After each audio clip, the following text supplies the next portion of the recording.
오늘 말씀 주제는 분열의 벽을 넘어서라는 주제로 하나님 말씀 전하겠습니다. 부제로는 따라해 보겠습니다. 우리는 거들 뿐입니다.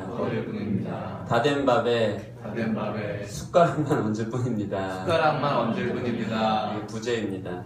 계속해서 저는 고린도전서 강해를 8주 동안 힘들게 나누려고 합니다. 사실 되게 오래 걸리는데 오늘 이 분쟁의 문제는 장장 사실 바울 사도가 되게 예민하게 서론을 마치고 첫 인사를 마치고 아주 빠르게 또 급하게 분쟁에 관해서 처음 편지의 본론으로 들어갑니다. 이게 1장에서 4장에 걸쳐서 전체적으로 고린도 교회 분쟁에 관해서 설득하면서 설명하고 있는 것이 나와 있습니다. 그래서 오늘 우리가 고린도전서 1장, 4장을 중심으로 이렇게 좀 찾아보시면서 바울 사도가 분쟁에 관해서 어떻게 보고 있으며 그리스도의 아름다운 교회로서 이 분쟁의 벽을 넘어서는 것이 무엇인지에 대해서 함께 나눠보는 그런 시간 됐으면 좋겠습니다.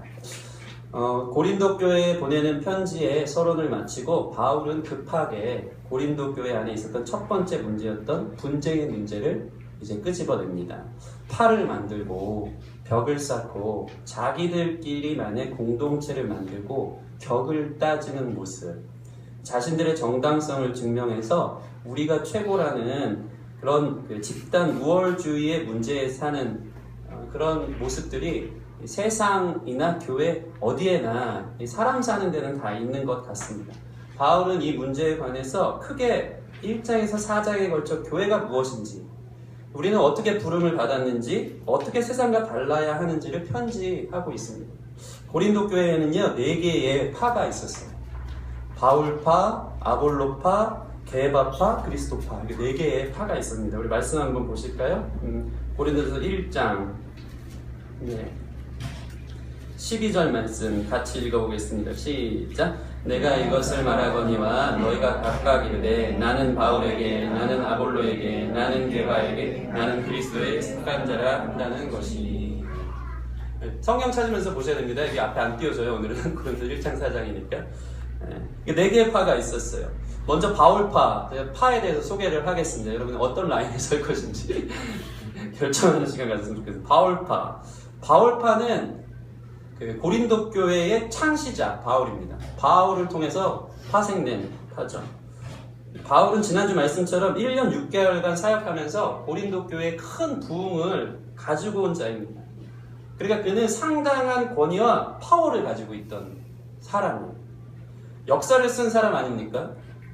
바울하면 제일 큰 대목사님, 가장 큰 목사님, 아주 큰 영향력을 미쳤던 그런 분야입니다. 우리 한국교회 역사 전통에서 볼 때 오카는 목사님이라든가 하영조 목사님 이런 분들 같은 바울 딱 하면 역사를 쓰신 한국교회 대목사님 같은 그런 느낌의 사람인 것입니다.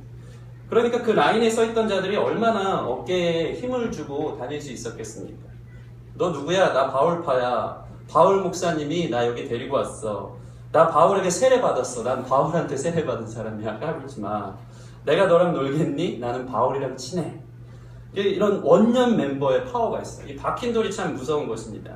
예의가 바라요. 그리고 늘 열려있는 듯 하지만 자신들이 쌓아온 그 방식이나 틀에 영향을 끼치는 누군가가 나타나면 그때부터 본색을 드러냅니다. 그래서 가차없이 그건 아니지. 내가 어떻게 세워온 교회인데 내가 어떤 방식으로 만들어오고 헌신했는데 너가 와서 바꾸려고 그래 하면서 박힌 돌, 파. 바울파의 모습이 아닌가 싶습니다. 역사와 전통을 자랑하는 그런 우쭐거림이 그 가슴 깊은 곳에 있었던 파가 이 바울파입니다. 다음은 아볼로파. 사도 바울이 떠난 후에 아볼로가 담임 목사님으로 청빙된 거예요. 1년 6개월 동안 가르치고 아볼로가 고린도 교회 담임으로 왔습니다. 아볼로는 누구입니까? 그는 알렉산드리아 출신의 유대인 그리스도인이었어요. 그래서 유대의 지혜 문헌과 이 풍류적인 해석, 그리고 그리스 로마 수사학에 정통한 사람, 말을 진짜 끝내주게 잘하고요. 아주 똑똑한 사람입니다. 실제로 아볼로는요, 웅변술이 상당히 뛰어나기 때문에 사람들 앞에서 그 반대자들이 막 반론을 제기한다면, 회중들 앞에서 설교할 때 반론을 제기하는 걸 가지고 찍소리도 못하게 말로 제압했던 사람이에요. 대단한 사람이죠. 이게 성경에 나와 있습니다. 사도행전 18장 앞에 보실까? 이거는 제가 네, 여러분에게 18장 24절부터 28절 같이 읽겠습니다. 시작. 알렉산드리아 상가 아볼로라는 유대인이 에베소에 이르니 이 사람은 언변이 좋고 성경에 능통한 자라. 그가 일찍이 주의 도를 배워 열심으로 예수에 관한 것을 자세히 말하며 가르치나 요한의 세례만 알다름이라. 그가 회당에서 담대히 말하기를 시작하거늘 브리스길라와 아굴라가 듣고 데려다가 하나님의 도를 더 정확하게 풀어 이르더라. 아볼로가 아가야로 건너가져가 하므로 형제들이 그를 격려하며 제자들에게 쓴 영접하였더니 그가 밤에 은혜로 말미암아 믿는 자들에게 많은 유익을 주니 이는 성경으로서 예수는 그리스도라고 증언하여 공중 앞에서 힘있게 유대인의 말을 이깁니다. 28절 보면 그죠? 그리스도라 증언하여 공중 앞에서 힘있게 유대인의 말을 이긴 사람이에요. 대단한 언변술, 대단한 지식, 지혜, 말의 능통함이 있었던 사람입니다. 그러니까 이 아볼로가 담임 목사님이 온 뒤에 그의 학식과 수사학적인 언변에 매료된 사람들이 상당히 많았습니다. 나는 아볼로 목사님이 좋아. 말씀이 끝장나. 속이 다 시원해. 말씀 진짜 잘 풀어주는 목사님이 아볼로 목사님이야. 어쩜 그렇게 우리 마음을 잘 알아주지? 이러면서 이게 라인을 타는 거예요. 그리고 아볼로 목사님이 지금 우리 담임 목사님이니까 당연히 존경해야지 하면서 따라갔습니다. 새로운 세력이었던 것입니다.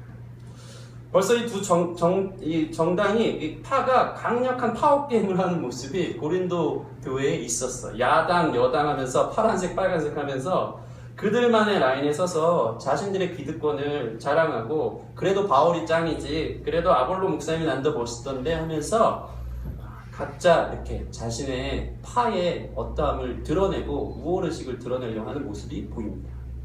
근데 그 사이에 딱하니 게바파가 있었어요. 게바가 누구죠? 게바는 베드로예요. 베드로. 이 게바파는 이 수리아, 지금으로 얘기하면 시리아 지역에서 베드로가 선교한 적이 있습니다. 베드로는요, 예루살렘 교회의 아주 저명하고 예루살렘 교회 최고의 담임 목사님이었는데 그가 시리아까지 이르러서 선교한 적이 있는데 그 선교 사역을 통해 회심된 유대인들이 고린도에 모이게 돼서 형성된 분파예요. 이게 바로 게바파예요. 지도 한번 보실까요? 네, 졸리지 않으라고 막. 네. 보시면 이 수리아가 시리아거든요. 네. 베드로의 동선은 인생에 있어서 그렇게 이게 막 넓지 않습니다. 저랑 비슷해요. 저는 서울에서 제일 많이 떠난 게 종로바닥밖에 안 되는데 요한경 사람은 고3 때부터 여기서부터 막 군단까지 막 저기 해외까지 가셨던 분인데 베드로가 그나마 선교여행 간 게 이 수리아 지방이에요. 시리아 지방. 여기 예루살렘에서 요 정도 선교 간 거예요. 여기서 수많은 사람들이 베드로의 설교를 듣고 회심하고 그리스도인이 돼요. 이들이 여기까지 건너가. 이게 루트가 있었죠. 해안선이나 길선을 타고 여기가 여러분 보시는 고린도인데, 고린도. 아테네에서 아데미 여신에 대해서 설교하고 고린도리 갱그레아에서 바울 사도가 성경 보면 머리도 깎습니다. 네, 이발도 하고 여기가 이발이 아주 유명한데 최고의 미용실이 있던데 고린도의 교회에 세우고 이런 식으로 에베소로 넘어와서 여기에서 편지를 듣고 그 다음에 여러 사람들의 얘기를 듣고 고린도 교회의 문제를 들은 거예요. 강 건너서 이쪽 루트로 가는 거예요. 그러니까 이 고린도 지역에 있는 교회에 지금 이 수리아에서 그 게바파들이 넘어와서 딱 바울파, 아볼로파 하는데 이 베드로, 게바파가 딱 와서 자기들이 정통이다 이러면서 나오는 거예요. 대단한 거죠. 되게 재밌습니다. 베드로파가 왜 정통입니까? 베드로는 말 그대로 예수님 수제자입니다. 따라갈 사람이 없습니다. 내가 게바파 하면 끝인 거예요. 바울 사도는요, 여러분 보시면 오늘 고린도전서도 보시면 늘 그거를 대변해야 돼요. 항상 편집을 해보면 고린도전서 1장 보세요. 1장 보면 1장 1절 하나님의 뜻을 따라 그리스도 예수의 사도로 부르심을 받은 바울과 형제 소스테들. 바울은 늘 자기가 하나님의 뜻에 따라 사도로 부름받았다는 것을 전제해야 돼요. 설명하고 가야 돼요. 왜냐하면 예수님의 수제자도 아니었고 예수님 믿는 사람을 핍박하러 다녔던 사람이 다메섹 도상에서 하나님을 만났다는 그 간증을 일일이 설명했어요. 그래서 주님의 부르심으로 자기가 사도가 됐다는 걸 얘기해야 된다는 거예요. 베드로는 그럴 필요가 없어요. 그냥 베드로 하면 끝인 수제자였다는 걸 다 알기 때문에 그 파의 영향력도 대단한 것이죠. 소수였을 수 있겠지만 이들은 우리는 바울보다 더 대단한 베드로파다 이러는 거예요. 진짜 원조라고 얘기하는 것입니다. 특별히 베드로파의 능력은 어떻습니까? 이 능력 무시하지 못하는데요. 사도행전 보면 참 재밌습니다. 바울은요, 하나님의 능력이 이례적으로 임할 때 어떤 역사가 있었냐면 바울이 텐트 메이커라고 그랬었죠. 텐트 치면서 땀나니까 손수건으로 뭐 이마를 닦고 앞치마를 두르고 이제 텐트를 장막을 만드는 일을 했는데 성경 보면 병든 자가 있을 때 그 앞치마라도 땀난 그 수건이라도 들고 병든 자 위에 얹혀놓으면 낫는 역사가 있었어요. 대단한 하나님의 능력이 임하는 바울 사도. 그러니까 여러분이 한번 땀 닦은 걸로 아픈 사람 위에 손 얹어 머리에 얹어보세요. 아무 역사 안 해. 냄새만 난다 그러겠죠. 근데 나아지고. 근데 베드로는 더 대단한 것 같아요. 능력면에 어떤 일이 있었냐면 그의 그림자만 밟아도 아픈 사람이 낫는 역사들이 사도행전에 있었던 거예요. 그러니까 사람들이 하나님의 영광, 하나님의 이례적인 역사에 대해서 관심은 없고 베드로가 짱이다 이거. 지나가는 그림자만 밟아도 병이 나으니까 예수님보다 더 큰 일을 하는 것 같아요. 그러면서 개바파 이렇게 따라가는 것을 볼 수 있습니다. 세력은 작은데 자기들이 정통 원조다라고 이렇게 얘기하는 거예요. 그래서 새누리당, 새정치민주연합당 사이에 있는 뭔가 이렇게 노동당 정도 되는 통합진보당 정도 되는 세력이라고 생각하면 되겠습니다. 이거보다 더한 파가 있었어요. 무소속입니다. 그들은 그리스도파인데요. 독립선언이에요. 이들은 사도적인 권위를 무시하고요. 그리스도 예수님과 더 원조에 사람들이 참 이래요. 성향이. 그리스도를 내세워서 그리스도의 영이 자기들에게 실제적으로 임재한다고 생각해요. 자기들이 예수예요. 부활하신 주님의 영이 자기들 안에 있어서 실제적으로 베드로를 통한 역사, 바울을 통한 역사가 아니고 나를 통한 역사가 그 고린도교에 은사가 많았다고 하지 않습니까?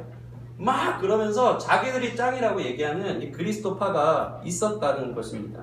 그러면서 이들은 자기들에 대한 그 우월의식을 가지고 야 분파가 웬 말이냐, 난 너희처럼 편 나누지 않아, 그냥 우린 우리야. 그런데 알고 보니까 그것도 하나의 그리스도파가 되어지는 것을 볼 수 있습니다. 이렇게 교회 개척 멤버 바울파, 현재 담임 목사님 파워 아볼로파, 정통 제자 사도 개바파, 무소속 그리스도파가 나누어져서 같은 교회 안에 따로 앉아서 서로 비교하고 눈치 보며 살아가는 게 고린도 교회의 분쟁의 모습이었다는 거죠. 더 나아가서 적극적으로 분쟁해서요, 이 교회는 고린도 교회인데 그 안에 4개의 교회가 형성되어진 것을 볼 수 있습니다. 아주 미숙한 것 같으나 당짓고 싸우는 이 모습은 사실 오늘날 세상뿐만 아니라 교회 안에서도 결코 자유할 수 없는 문제라는 것입니다. 사람의 죄성과 심리상 그런 모습들이 너무 많이 드러나는. 예전 원로 목사님 그립다고 하면서 그때 목회 방식들을 가지고 오라고 따져가며 현재 목사님과 비교하면서 그때가 좋았다고 왜 이런 식으로 목회를 하냐는 장로파들이 일어나서 분쟁하는 경우가 상당히 많이 있습니다. 여러분 이런 소식들 많이 들어보셨죠? 강북에는요 가장 큰 어떤 교회는 정말 교회 멋지게 지어졌어요. 그런데 지금 3개 파로 나눠졌어요. 담임 목사파, 담임 목사님 뒷조사에서 먼지나게 털어서 내려놓게 하려는 장로파, 알고 봤더니 그 사이에 신천지가 개입돼가지고 3개의 파가 형성되어 실제로 이러는 일이에요. 주일마다 1부는 담임 목사파, 2부는 장로파, 용역들 불러놓고 줄 세워놓고 자기들이 옳다고 얘기하면서 그렇게 교회 예배하는 데가 있어요. 심각한 실제적인 오늘날 일어나는 일이라는 것입니다. 바리케이트 치고 예배 시간에 딱 예배만 드리고 흩어지고 자기들이 옳다고 주장하는 거예요. 완전 정치판보다도 더 심한 이 도떼기 시장 같은 모습이 교회 안에 일어나고 있다는 것입니다. 이 파벌, 이 분열의 문제로 갈라진 교회가 한국 교회는 참 많아서 참 안타까움을 금할 수 없는 것입니다. 문제는 뭡니까? 똑같은 말씀을 들이대는데 다 자기만의 해석을 가지고 우리가 옳다고 우리가 맞다고 말하는 거예요. 그거 답답하죠. 미칠 지경이지. 뭐 어떻게 해결을 합니까? 여러분 저는 이 말씀을 보면서 과연 이 안에 일어나는 진정한 문제가 무엇인가, 좀 우리가 바울이 이것을 심도 있게 꿰뚫어서 1장부터 4장에 걸쳐서 뭐가 문제인지를 이렇게 딱 주목해서 끄집어내거든요. 이걸 보면서 우리 안에 이런 모습은 있진 않은지 한번 보면서 자기를 돌아보고 우리 교회를 돌아보는 그런 시간 됐으면 좋겠습니다. 여러분 뭐가 문제겠습니까? 파가 나눠지는 게 문제겠습니까? 출신이 다르고 성향이 다른데 분파는 사실 필연적인 겁니다. 그죠? 명지대 나왔으니까 명지파입니까? 그죠? 명지대 나왔는데 총신파입니까? 아니죠. 웃긴 거죠. 나 총신파라고. 너 명지대 나오지 않았냐고. 이게 뭡니까? 총신대 나왔으니까 총신파고 같은 학원 출신이니까 빅뮤직파입니다. 그리고 이 중에 무소속파도 있을 거예요. 그죠? 뭐 평안파, 막 그죠? 옛날 평안교회파, 뭐 이런 여러 파들이 있어요. 근데 문제는 파를 나누는 자체가 문제가 아니고 그 출신과 성향을 바꿀 수 있는 것이 아니죠. 그럼 뭐가 문제입니까? 그 파에서 나오는 벽이 문제예요. 벽이. 그 분쟁의 벽을 넘어서야 되는데 벽이 문제예요. 벽이. 이 벽은 첫째로 이 대세 또는 인기, 취향을 따져가며 자신을 과시하고 싶어하는 허세의 벽이 있어요. 그 다음에 두 번째는 우리 교회가 그렇다는 거 아니고요. 이 고린도 교회가 그렇다는 거니까 잘 들으시면 됩니다. 두 번째는 자기네만 대단하다고 생각하는 이 교만의 벽이 있어요. 세 번째는 나는 너랑 다른 게 아니고 틀리다라고 생각하는 이 분열의 벽이 있어요. 허세의 벽, 교만의 벽, 분열의 벽. 이게 교회의 파를 나눈 것에 넘어서서 분쟁을 만드는 야기하는 일들이 되어진다는 것입니다. 바울은 오늘 이 고린도 교회를 향한 편지를 통해서 이런 허세의 벽, 교만의 벽, 분열의 벽을 깨뜨리고 있습니다. 오늘 말씀을 통해서 개인적으로 가지고 있는 허세 또는 공치사, 거품, 과장하는, 그죠? 교만, 판단의 영역이 떠나가길 바라고 우리 공동체 안에 복음으로 인해 같은 말, 같은 마음, 같은 뜻으로 온전히 합하는 역사가 있기를 소원합니다.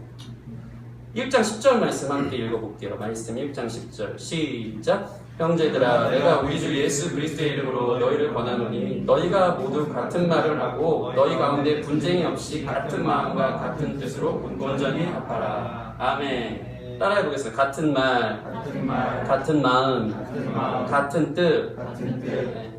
옆 사람 보면서 한 마음으로 함께 하십시다. 이렇게 좀.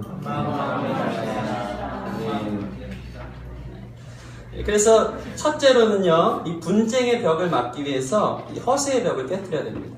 사람들은요, 대세를 따라가는 것이 자기를 증명하고 자기 과시의 기회라고 생각해요.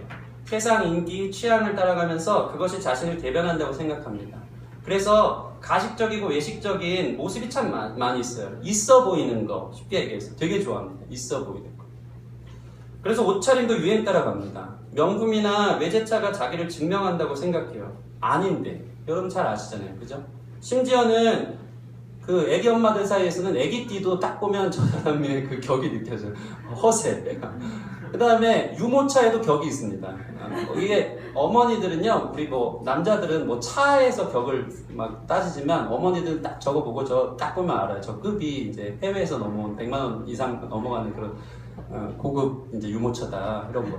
우리 승리 거는 한 18만 원짜리 이제 그래도 좀 좋은 거. 오늘 뭐 차로 얘기하면 뭐 카렌스 정도 되는. 그 밑에 이제 격이 있는데 그거 끌고 다니면서 나름대로 이제 허세를 부리는 마음이 있는데 이제 100만 원짜리 나타나는데 쏙 들어가죠.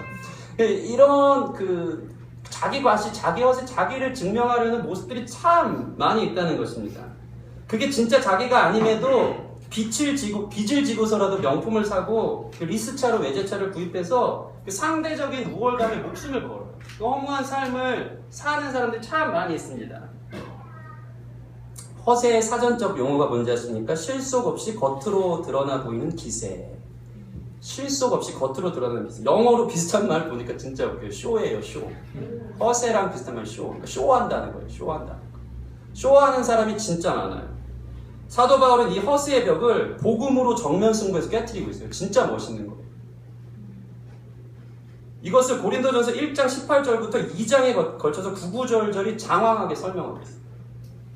여러분 당시의 허세의 대명사는 뭔지 아십니까? 말이에요. 말의 지혜. 말 잘하는 게 최고예요. 고린도전서 1장 17절 한번 보실까요? 1장 17절 같이 읽어보겠습니다. 시작. 그리스도께서 나를 보내심은 세례를 베풀게 하려 하심이 아니요 오직 복음을 전하게 하려 하심이로되 말의 지혜로 하지 아니함은 그리스도의 십자가가 헛되지 않게 하려 함이라.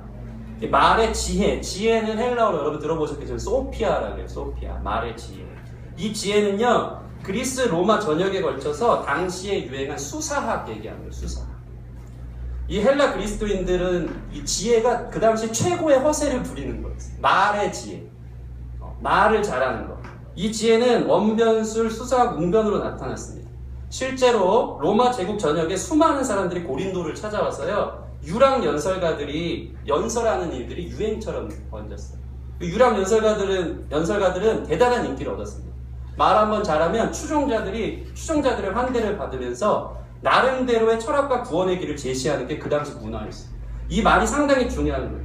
그래서 말하면 그 헬라파, 그 다음에 그 당시에 있는 로마, 그리스 사람들이 상당히 관심을 기울였기 때문에 사복음서 중에서 요한복음의 첫 시작이 뭐죠? 예수님의 말로 시작돼요. 로고스, 말씀이라는 거예요. 이 로고스, 이 말, 그들을 향해서 이 말의 지혜, 진정한 지혜, 진리가 되신 분이 예수님이라는 것을 요한복음 첫 서론에 보여주는 것을 볼 수 있습니다.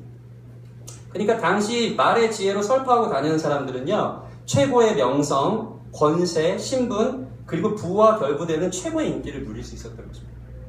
오늘날도 참 비슷하긴 합니다. 그죠? 이 썰을 잘 풀면 대세 아닙니까? 명강연, 명강사들, 수입도 짭짤하고 인기와 부와 명예를 누립니다. 그러니까 수많은 사람들은요, 당시 말 잘하는 아볼로가 딱 나타났어요. 대세의 라인에 서기 시작합니다. 난 아볼로 목사님 설교가 좋아, 논리적이고 있어 보여 하면서 난 아볼로 목사님 밑에서 배웠어, 내 스타일이야 하면서 허세를 부리는 걸 되게 좋아해요. 바울은 어떻습니까? 그도 어떤 면에서는 한 명의 유량 연설가였어요. 선교하면서 1년 6개월간 연설했던 사람 아닙니까? 복음을 연설했습니다. 그런데 그의 말하는 증거는 오늘 말씀 17절 보면 말의 지혜로 하지 않았대요. 바울이 말 못해서 그랬을까 제가 고민해봤어요. 많은 신학자들은 진짜 말 못하는 사람이었대요. 근데 저는 그렇다고 생각하지 않아요. 고린도 교회 풍조와 문화와 말 잘하는 허세의 대세를 보니까 이거 아닌 것 같아요. 정말 지혜로운 사람이거든요. 단순히 선포합니다. 수사 부리지 않아요. 웅변 부리지 않아요. 근데 그게 기적을 나타내는 게 뭔지 바울이 보여주는 거예요. 이것을 바울 사도가 정면으로 지금 깨고 있는 것입니다. 바울은요, 수사학적인 기술을 의지하지 않고 십자가에 못 박히신 그리스도만을 단순하게 전한다고 말하고 있습니다. 정면으로 당시의 대세, 인기를 깨트려요. 바울은 말과 지혜의 유창함으로 복음에 물타고 싶지 않았고 진리와는 상관없이 말 잘하는 사람, 또 그 사람 쫓아다니며 인기, 명예 좀 누려보고 싶어하는 군중들을 경계하는 것입니다. 우리 1장 19절부터 21절 보세요. 제가 읽어드리겠습니다. 기록된 바 내가 지혜 있는 자들의 지혜를 멸하고 총명한 자들의 총명을 폐하리라 하였으니 지혜 있는 자가 어디 있느냐, 선비가 어디 있느냐, 이 세대의 변론가가 어디 있느냐, 하나님께서 이 세상의 지혜를 미련하게 하신 것 아니냐. 하나님의 지혜에 있어서는 이 세상이 자기 지혜로 하나님을 알지 못하므로 하나님께서 전도에 미련한 것으로 믿는 자들을 구원하기를 기뻐하셨도다. 따라해 보겠습니다. 전도에 미련한 것으로. 이 전도는요, 헬라어로 캐리그마라는 뜻이에요. 전도에 미련한 것, 캐리그마 뜻이 뭡니까? 선포하는 거예요. 그냥 선포. 1장 22절 23절 보세요. 유대인들은 표적을 구하고 헬라인은 지혜를 찾으나 우리는 십자가에 못 박힌 그리스도를 전하니, 여기도 다 캐리그마, 선포하니 유대인에게는 거리끼는 것이요 이방인 헬라인에게는 미련한 것이로되. 지혜자 변론자가 어딨냐? 하나님께서는 전도에 미련한 것으로 믿는 자들을 구원하신다. 이 선포로 구원하신다. 유대인들은 표적 구하고 헬라인들은 지혜를 찾으나 우리는 십자가에 못 박힌 그리스도를 선포하니. 요걸로 정변승부하고 있는 것입니다. 십자가에 못 박힌 그리스도는 유대인들에게는 목에 걸린 가시처럼 걸림돌이었어요. 왜냐하면 이 허세라는 그 맥락으로 여러분 제가 설명을 해드리자면, 십자가는 구약에서 나무에 달려 죽은 저주의 상징이거든요. 근데 구원자가 저주받은 십자가에서 그 모습으로 구원의 방편을 만들어낸다는 게 걸림돌이었어요. 허세 부릴 수가 없는, 멋있지 않았어요. 모세처럼 당당하게, 엘리야처럼 당당하게 자기들을 구원해줄 메시아로 오길 바랬지, 나무에 달려 죽는 저주받은 사람이 무슨 십자가의 구원자인가, 이거에 대해서 얘기하면서 그거에 대한 구원의 그 허세기가 전혀 없는 게 너무 기분이 나빴어요. 헬라어는 계속해서 얘기한 것처럼 헬라인들은 이 말의 지혜로 설득되고 논리적이어야 돼. 근데 전혀 논리가 안 맞아. 구원자가 십자가에 달려 죽었대. 전혀 지혜롭지 않아. 설득력이 없어요. 그게 무슨 구원자인가? 무슨 부활을 해서 그게 무슨 역사인가? 이러면서 전혀 이 당시의 문화와 대세 속에서 이해할 수 없는 구원자의 모습이었다는 건데, 바울은 그 예수 그리스도가 진정한 구원자라고 선포하고 있는 거예요. 그게 진리라고 선포하고 있는 것입니다. 바울은요, 아랑곳하지 않고 이것을 선포합니다. 그의 단어 선택, 말의 표현, 발성법, 목소리, 의미 있는 눈짓, 말의 리듬, 설득력 등에 있어서 바울의 설교는 크게 미달한 것처럼 보여져요. 대세가 아니었어요. 인기 돋볼 가능성이 안 보이고 바울 라인에 줄 서기가 싫었다는 것입니다. 이런 상황에서 고린도 교인들은요, 바울을 볼 때 마찬가지로 봤을 거예요. 아, 답답하다고, 저 사람 설교할 때. 아, 되게 하나도 이해도 안 되는 것 같고 어렵다. 뭘 저렇게 혼자 뜨겁게 혼자 난리를 치는가. 이런 생각만 했을 거예요. 그런데 그가 교회의 지도자였기 때문에 어떻게 할 수는 없었습니다. 그런 상황에서 아볼로의 등장은 그야말로 센세이션이었어요. 가려운데 긁어주는 겁니다. 줄서기에 너무 좋았어요. 말 진짜 잘하거든요. 대세거든요. 내 복음이 있어 보이거든요. 간지나거든요. 이렇게 설명이 너무 좋구나. 역시 멋있어. 술술 풀면서 유창한 설교라는 아볼로가 좋았어요. 그 안에서 자부심을 느끼며 고린도 교회 교인이라는 것이 괜히 자신들의 어깨를 펴게 만든다고 생각했던 것입니다. 여러분, 설교는요, 설교자가 최선을 다해 회중들에게 성경을 이해시켜주는 것이 맞습니다. 그러나 거기까지입니다. 설득은 성령님께서 하시는 것임을 믿으시기 바랍니다. 말의 선포는 따라서 이미 주어진, 이 말씀의 선포라는 것은 이미 주어진 플랜카드 내미는 거랑 차이가 없어요. 주어진 것을 선포하는 거예요. 십자가의 그리스도를 선명히 알리는 게 설교예요. 솔직하고 꾸밈없이 공표하는 것이 설교의 주된 목적입니다.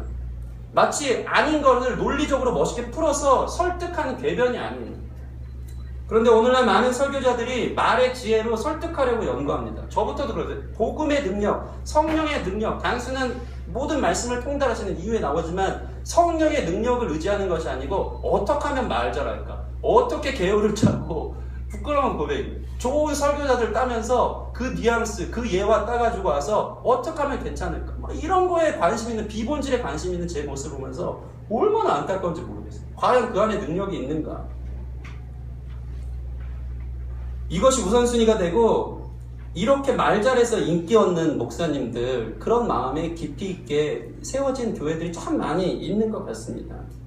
자신의 인기와 명예가 되고 교회의 영향력인 것처럼 생각한다는 것입니다. 이것에 목숨 걸기 시작하면 교회는 병들기 시작합니다.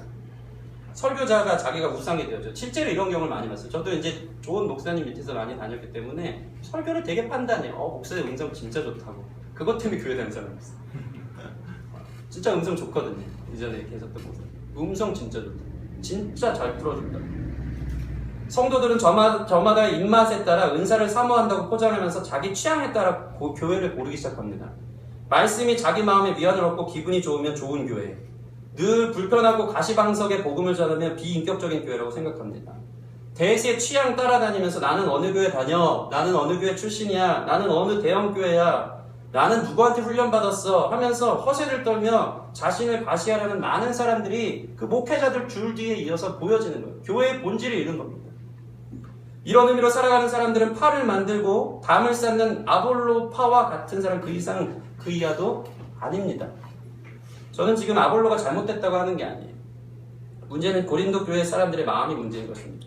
바울은 지금요, 이 민감한 부분을 건드리고 있는 것입니다. 잘 분별하세요. 복음이 무엇인가? 복음은 하나님의 지혜인데 이 지혜는 아까 얘기한 소피아가 아니에요. 수사학, 웅변술, 미사요구 수준이 아닙니다. 이 지혜는 성령의 역사로만 깨닫게 하시는 하나님의 능력이라고 말씀하고 있습니다. 이건 하나님의 지혜예요. 성령의 능력으로만 복음을 깨닫게 되는 줄 믿습니다. 이게 하나님이 결정한 거예요. 어떤 미사요구를 붙여서 멋있고 논리적으로 설득해도 변화는 없어요. 그 안에 성령이 안 계시다. 하나님이 이걸 지금 택하신 거예요. 말씀에 성령의 능력이 입혀질 때 그게 우리로 하여금 깨닫게 하고 변화되게 하는 거예요. 그 말이 얼마나 투박하냐, 얼마나 원고만 보고 있느냐. 옛날에 어떤 목사님, 생각에 존 스톡튼 목사님인가요? 원고만 보고 읽어요. 그분은 시선도 안 마주쳐요. 근데 막 뒤집어지고 역사가 일어나요. 그게 성령께서 주시는 놀라운 하나님의 방편이고 지혜라는 것입니다. 철저히 인본주의는 빠지고 하나님 중심주의를 말하는 거예요.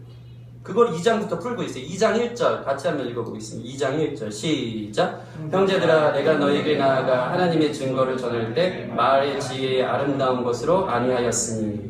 4절 5절 시작. 내 말과 내 전도함이 설득력 있는 지혜의 말로 아니하고 다만 성령의 나타나심과 능력으로 하여 너희 믿음의 사람의 지혜에 있지 아니하고 다만 하나님의 능력에 있게 하였노라. 철저히 하나님께 올려드려요. 말씀의 능력, 말씀을 통해 역사하시는 모든 것이 철저히 성령께 의지하고 성령께서 하시도록 내어드리는 거예요. 바울이 이거를 고린도 그 대세에서 깨트리는 거예요. 말의 아름다움을 하지 않는데 역사를 만드는 거예요. 고린도 교회 부흥이 성령께서 하신다는 것을 철저하게 주님 중심으로, 허세 따위는 없어요. 그거를 지금 바울이 보는 게 얼마나 멋있는 사람입니까? 허세, 이 표현 멋있는 사람이 뭔가 허세 있어 보이고 이걸 잘할 수가 없네요. 성령님만 들어요. 성령님만. 그렇죠?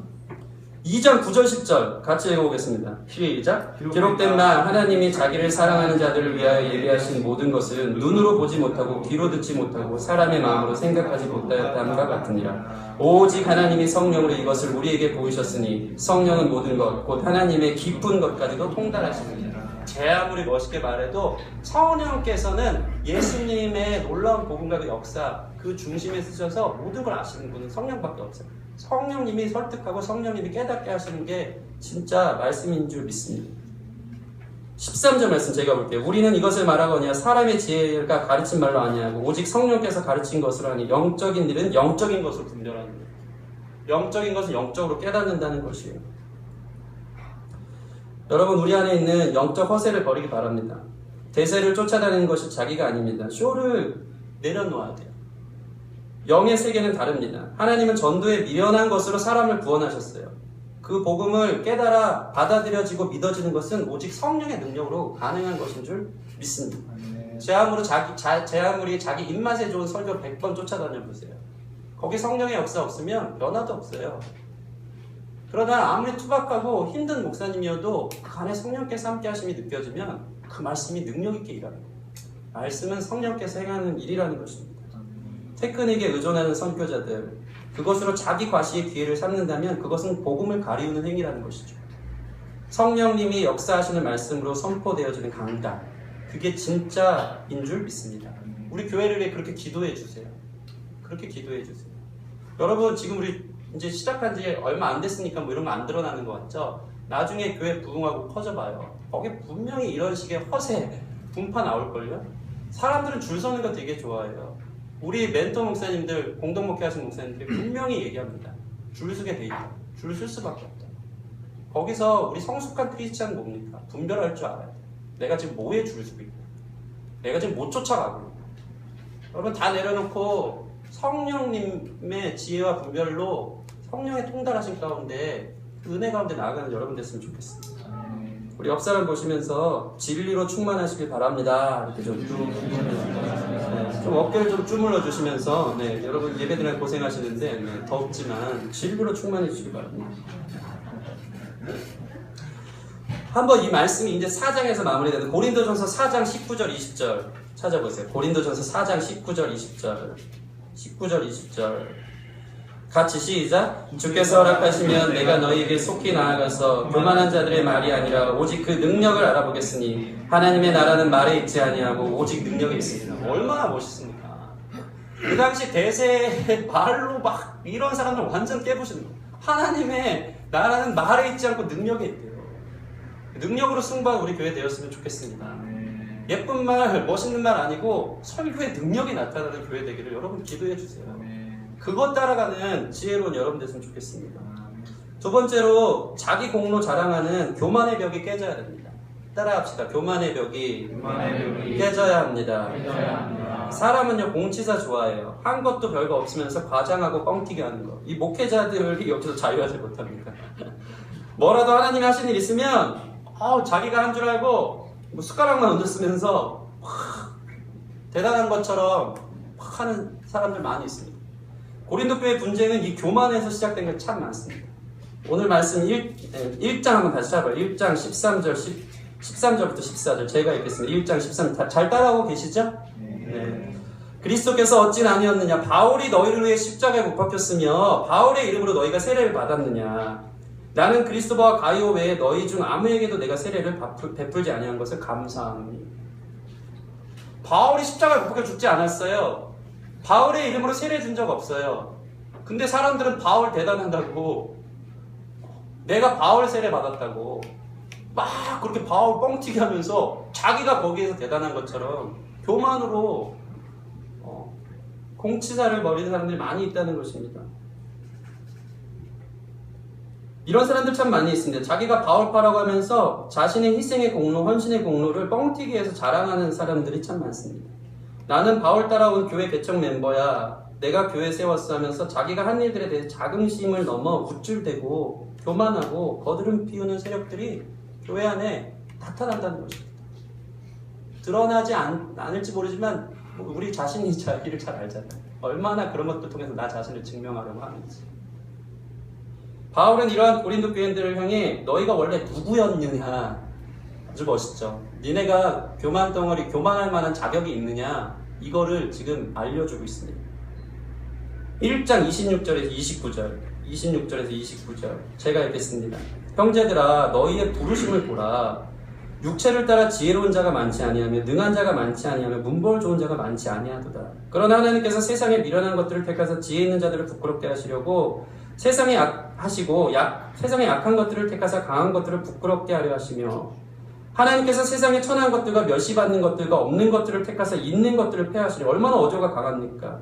이는 아무 육체도 하나님 앞에서 자랑하지 못하게 하려 하심이라. 너희 중에 지혜로운 자 있었냐? 오란 말이에요. 너희 실력으로 한 사람 있느냐? 오란 말이에요. 문벌 좋고 학벌 좋고 학연, 지연, 혈연 따질 만한 사람 있느냐 이거예요. 우리 없죠. 없어서 은혜인 줄 믿습니다. 아무리 찾아도 없죠. 교만할 건당치가 없죠. 없으면서 왜 있는 것처럼 자랑하고 자기가 한 것처럼 하느냐. 지금 이거 책망하고 있는 것입니다. 그러면서 너희가 자랑할 것은 미련한 우리를 택해서 그 완강한 유대인들, 그 똑똑한 헬라인들이 주님께 돌아오게 된 하나님의 능력을 자랑하라고 얘기하고 있는 것입니다. 약하고 미련한 우리를 통해서 하나님의 영광 삼으신 것을 자랑하라고 말씀하고 있습니다. 여러분, 우리의 자랑이, 우리의 간증이 주님의 은혜 외에는 없기를 소원합니다. 주님 은혜로 됐다고, 진심으로. 주님이 하셔서 가능하고 내가 한 거 하나도 없다고. 우리 교회가 그런 은혜로 세워지는 교회 되었으면 좋겠습니다.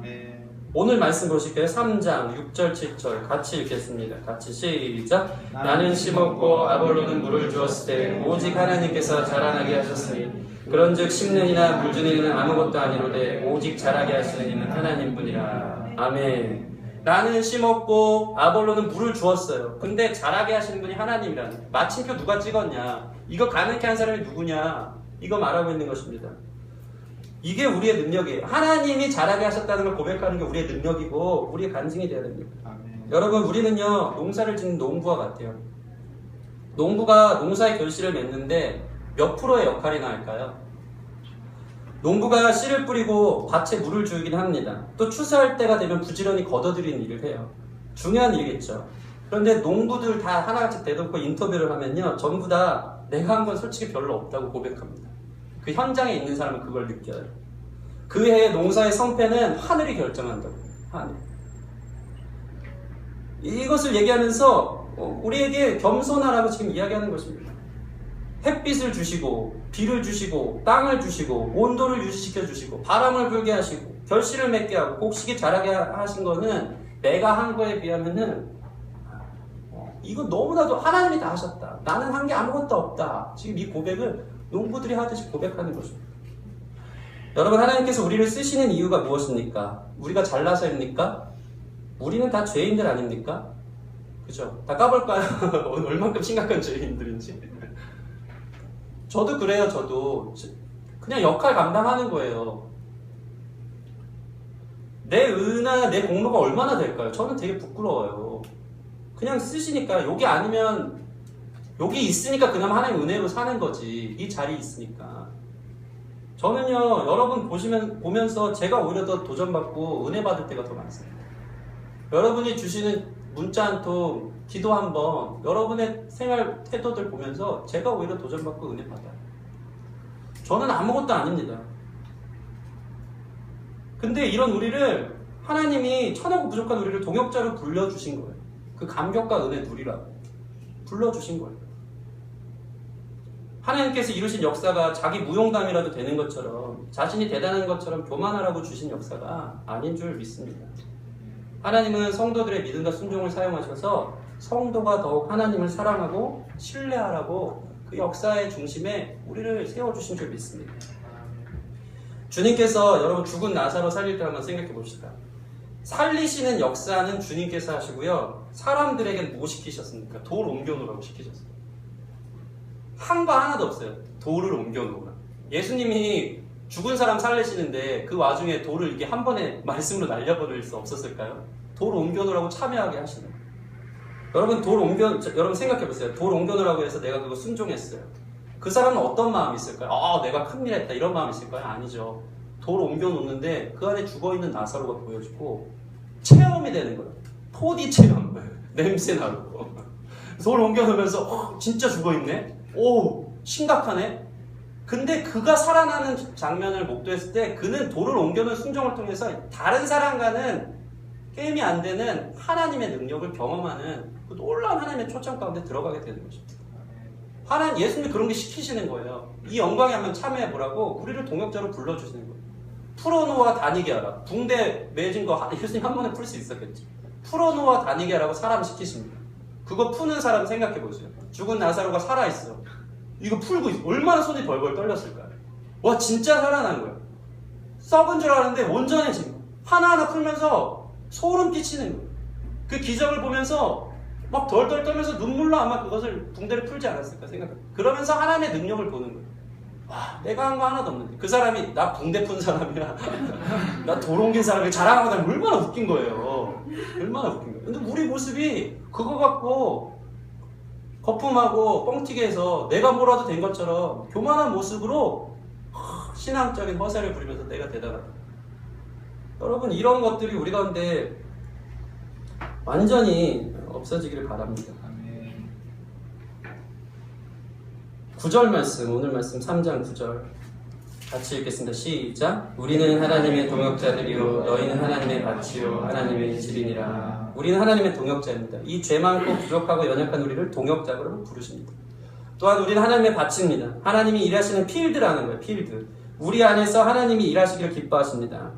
나 같은 마음밭인데 하나님은 이 더러운 마음밭에 늘 거하시면서 나를 계속해서 인도하시고 그 밭 안에서 역사하기를 기뻐하시는 거예요. 이게 얼마나 영광스럽습니까?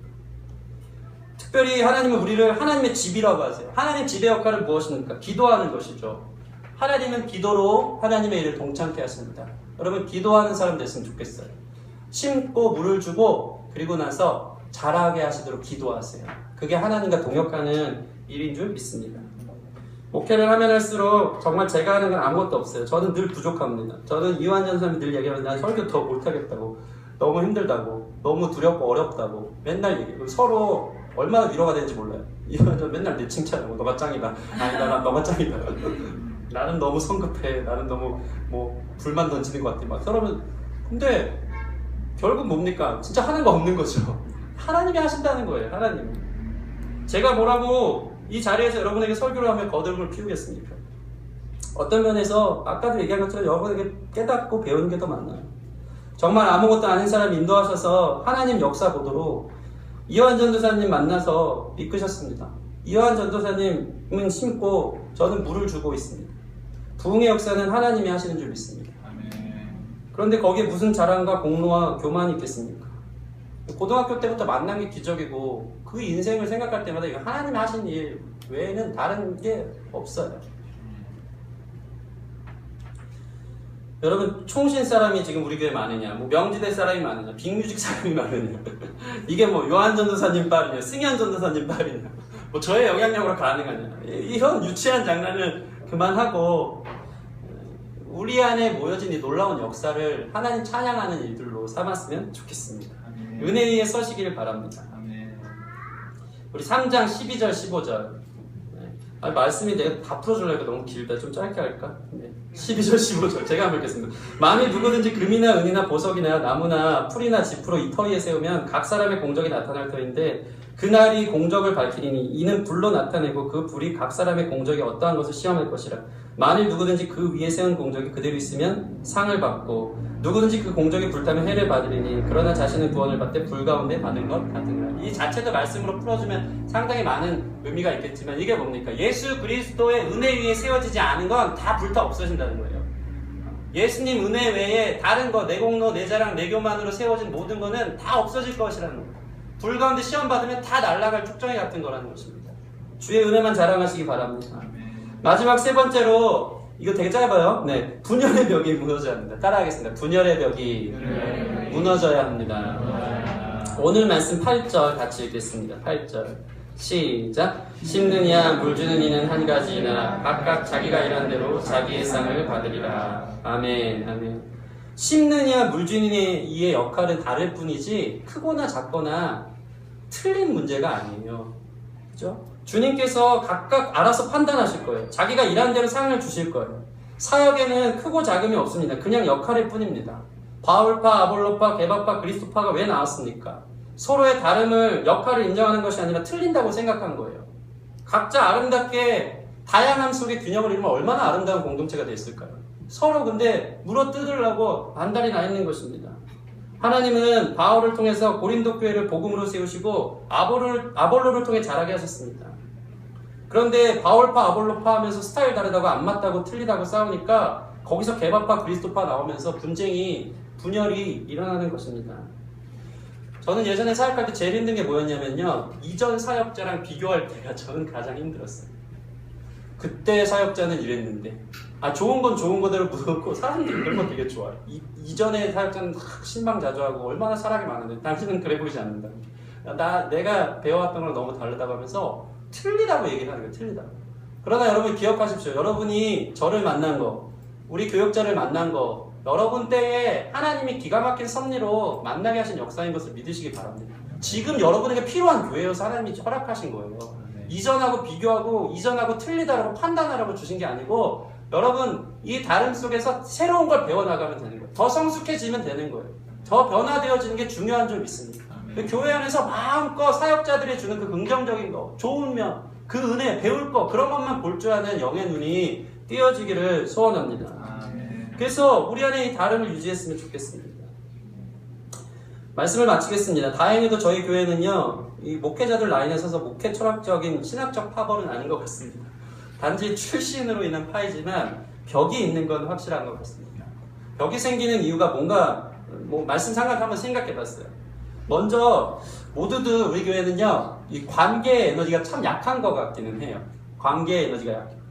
그리고 주일 오전과 오후 예배 사이에 이 스마트폰도 한몫합니다. 네.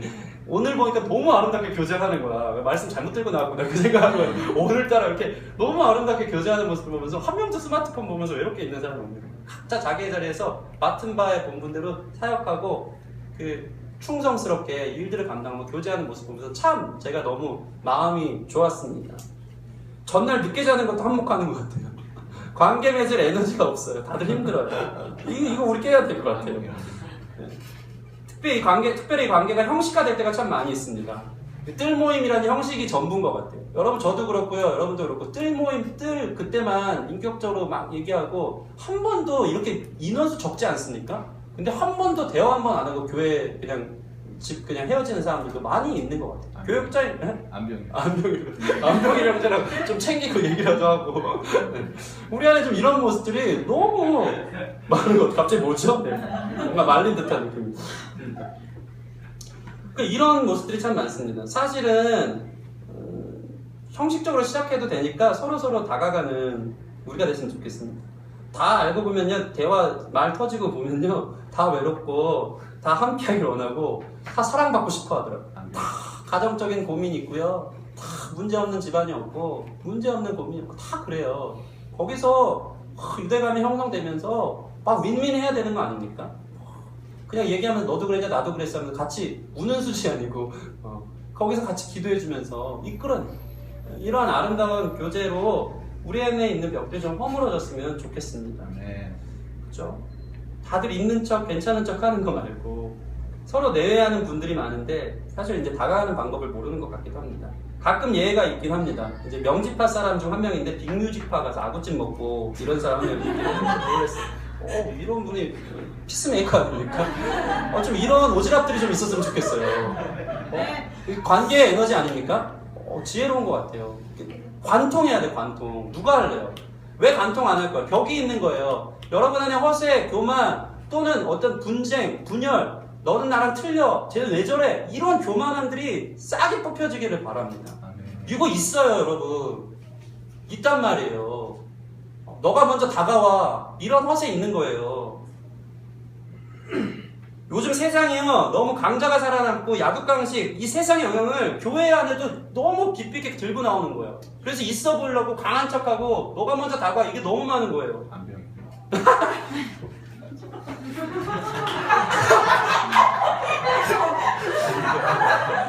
너무 재밌네요. 이게 너무 많은 거예요, 너무 많은 거예요. 진짜 웃긴 말 해드릴게요. 요즘 이런 말이 있습니다. 가는 말이 험해야 오는 말이 곱다.